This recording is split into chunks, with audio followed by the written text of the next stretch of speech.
श्वेतांबरधराय नमः चंद्रचूडाय नमः बुद्धिप्रदाय देवाय सर्वकार्यसिद्धये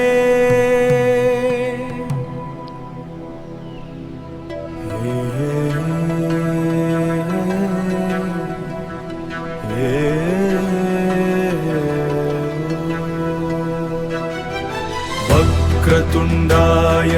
विघ्नराजाय गौरीसुताय धीमहि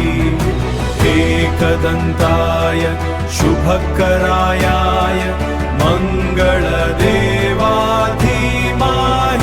माहि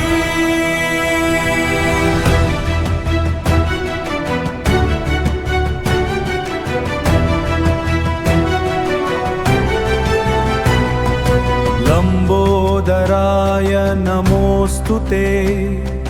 करुणासागराय नमः मोदक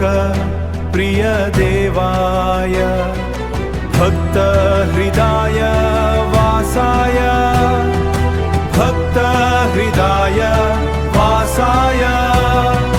त्वम् एव शरणं देवा त्वम् एव परमागतिः विघ्नविनाशककतिः विघ्नविनाशक श्रीगणेश पाहि मां दयानिधे वक्रतुण्डाय विघ्नराजाय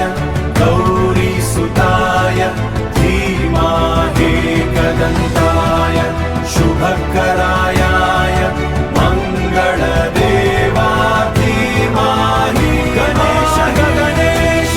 गणेश पाहि गणेश रक्ष मां गणेश गणेश मङ्गलमूर्ति जय गणेश नमः जय गणेश नमः।